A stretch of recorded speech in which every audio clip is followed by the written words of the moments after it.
Taylor Caldwell.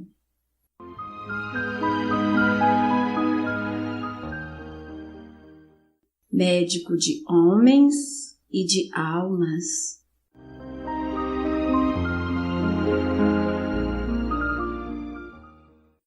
Terceira parte, capítulo 32.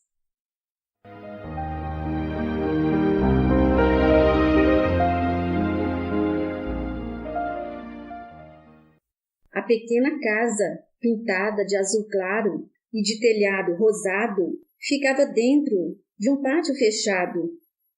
Um tanque, onde flutuavam lírios d'água cor-de-rosa e grandes folhas verdes, bem como pequeninos peixes dourados, erguia-se no centro do jardim.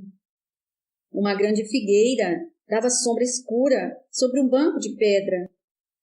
Algumas árvores frutíferas, cítrico e maçãs, e uma grande tamareira espalhavam-se em derredor dos muros. Lucano, além de tratar do seu jardim, cultivava algumas rosas que lhe recordavam Rúbria. Jasmins rodeavam a casa austera. Podiam-se ver do jardim as colinas prateadas da Grécia, marcadas aqui e ali com a escuridão dos ciprestes pontudos, o prateado escuro das oliveiras e o azul puro dos céus. O interior da casa, que continha apenas 3 cômodos, fora caiado de branco, contra o qual a mobília pobre lançava sombras escuras no resplendor do sol matinal. Ali, as cortinas das janelas eram de um tecido pesado e espesso, azul. O mesmo material barato pendia das esquadrias das portas. O piso do lajedo vermelho mostrava-se despido. Lucano levou até sua casa o homem que ele comprara, e Ramo olhou ao seu redor mudo e indiferente. E sempre seus olhos reluzentes voltavam-se para o rosto de Lucano, com ansiedade e indagação. Este foi ter a nascente de seu jardim, a nascente que alimentava o tanque, e trouxe um grande jarro de leite de cabra. Colocou-o, espumoso e fresco, sobre a mesa de madeira, sem toalha. Cortou algumas fatias de pão escuro, colocou-as com um pouco de queijo barato sobre a mesa e acrescentou àquilo uma vasilha de madeira cheia de frutas e uma tigela de mel. Ramo observava-o em completo silêncio, de pé no centro da sala. Então Lucano disse-lhe delicadamente: "Esta é a nossa refeição. Senta-te comigo e come." Ramo ficou a olhar estupefato. Lucano, observando-o, repetiu aquelas palavras em latim, depois em alguns dos dialetos mediterrâneos. Não teve resposta.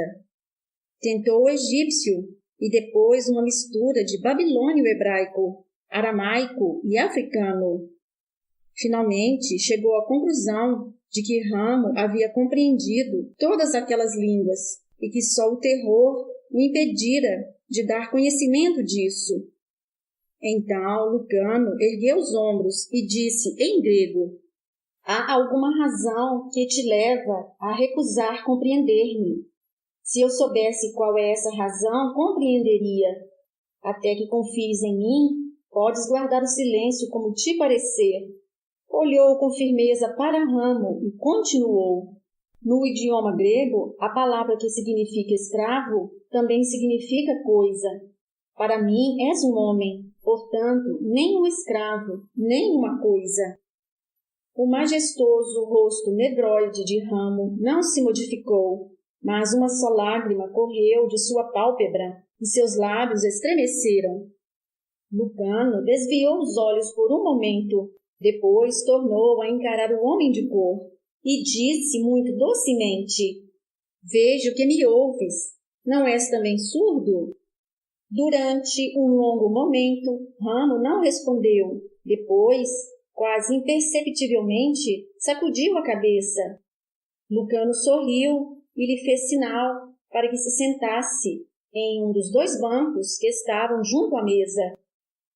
Ramo, porém, ergueu as mãos sobre a cabeça, juntou as palmas, deixou-as assim tombar sobre o peito, depois caiu de joelhos e tocou o chão com a testa, em oração silenciosa.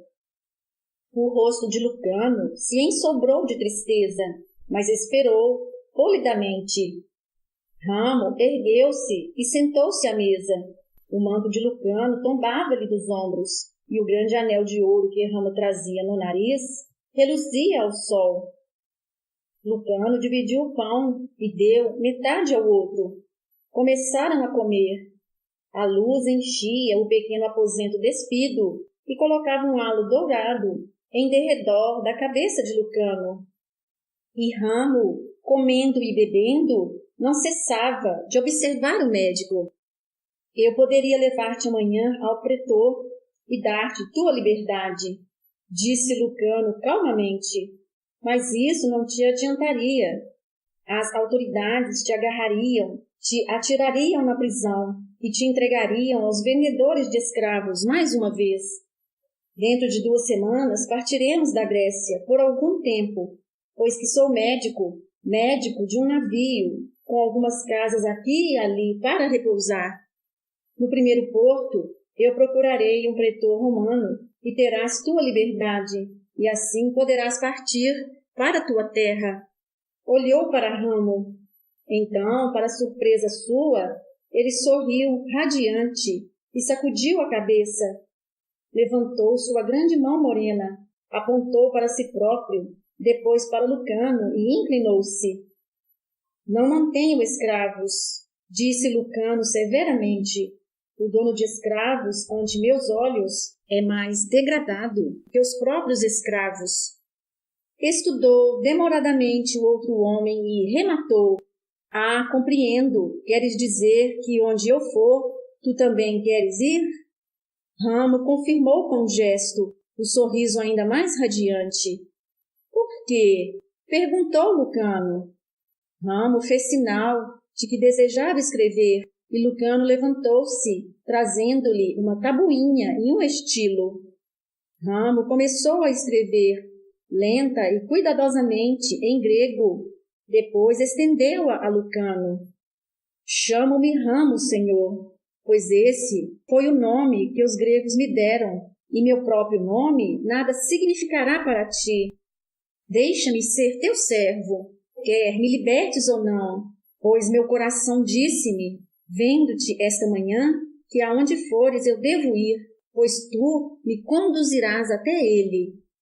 Ramo escrevera corretamente em grego, mas era um grego erudito, afetado e pomposo. Lucano ergueu as sobrancelhas louras e bateu o estilo contra os lábios. Não compreendo, disse. Quem é esse ele ao qual devo te conduzir? Ramo sorriu, um sorriso brilhante. Tomou novamente o estilo e escreveu. Ele é o que livrará meu povo da maldição atirada sobre Cã, meu velho pai, e a ele procuro, e através de ti irei encontrá-lo, e só através de ti, a quem ele tocou. Lucano contemplou longamente a tabuinha. Finalmente sacudiu a cabeça. Entendo a religião judaica. Foi Noé quem censurou seus filhos, porque o encontraram ébrio e despido. Lançou maldição especial sobre seu filho Cã, o de pele preta.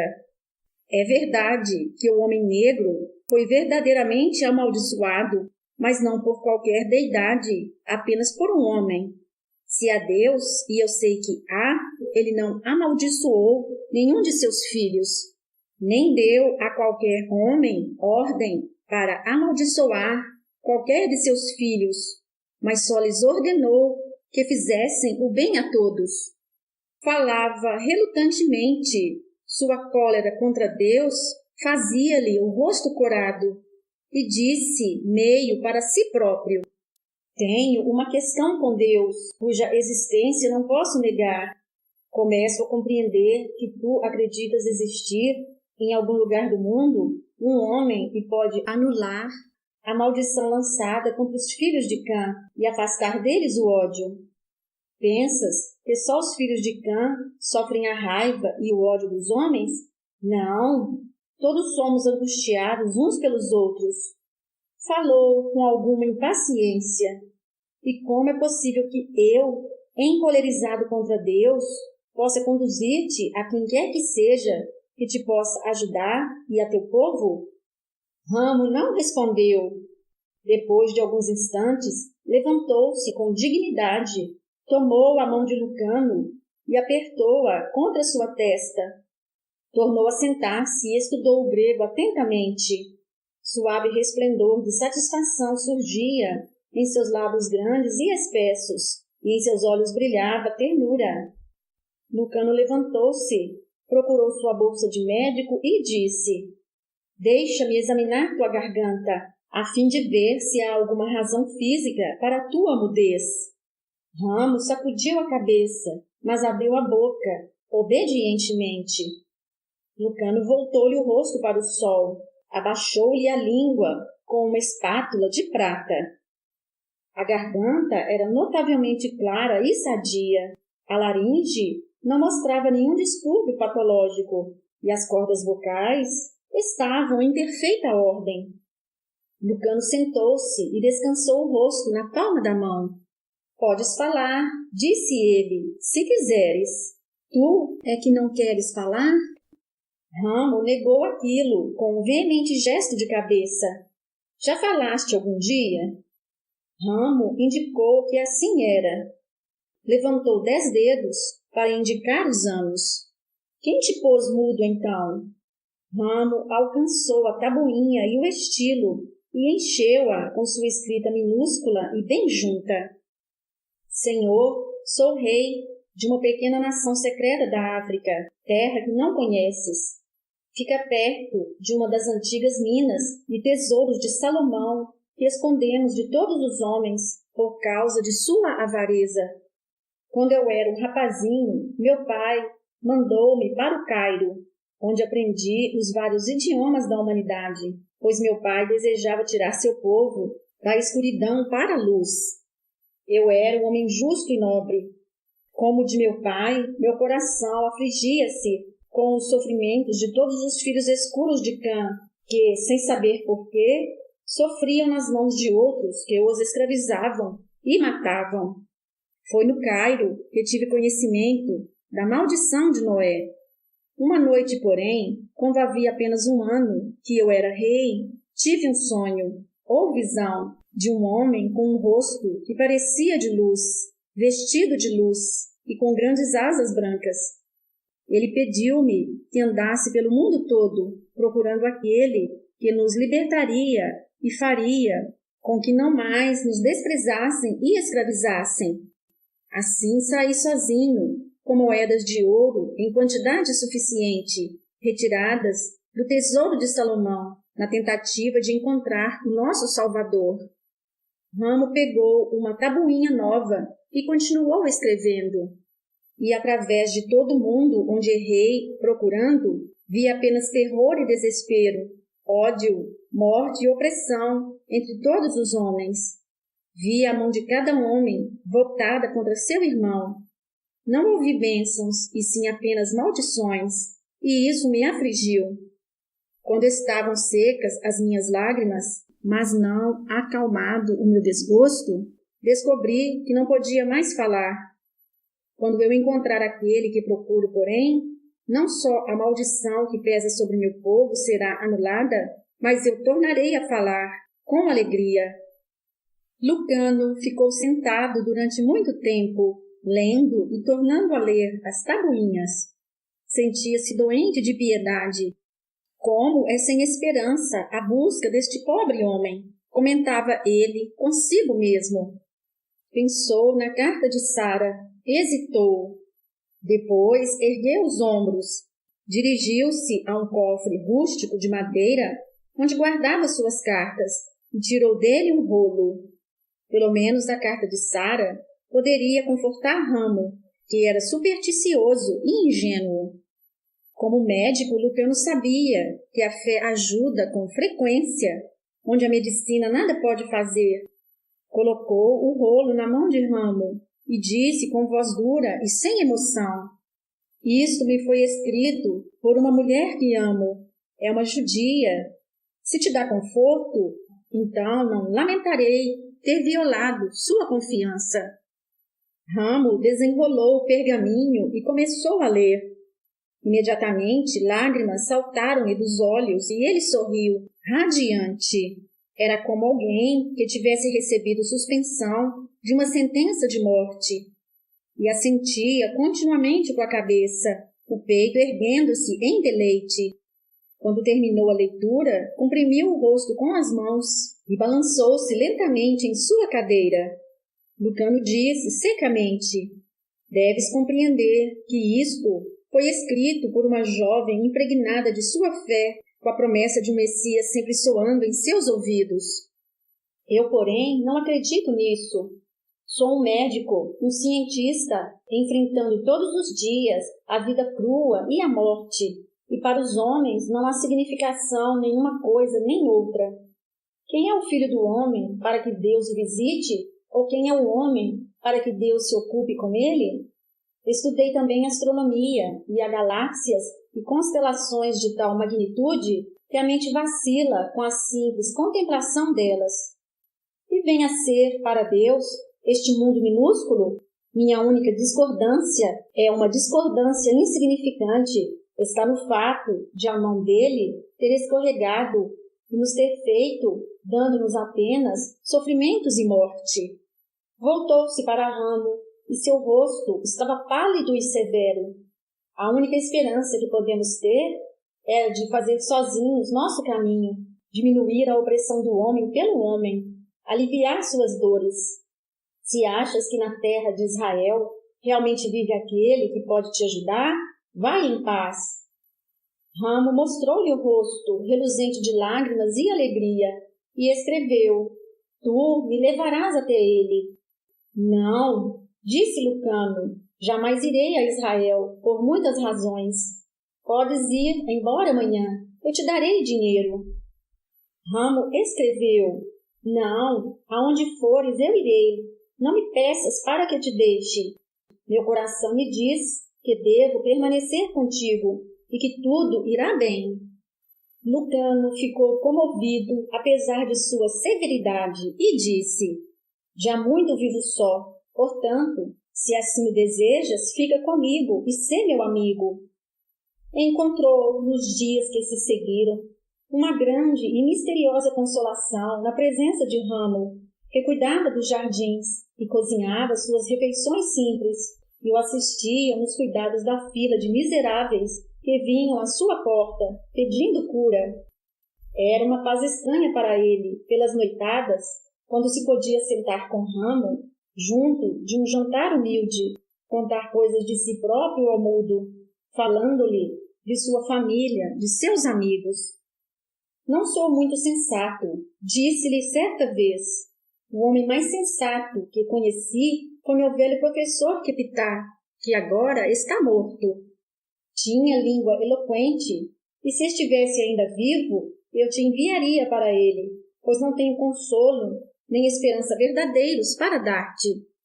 Ficou profundamente interessado ao descobrir que Ramo sabia preparar ervas de maneiras estranhas, e foi grato pela compreensão que tinha dos doentes que vinham à sua casa e pelas suas maneiras hábeis e delicadas em relação a eles.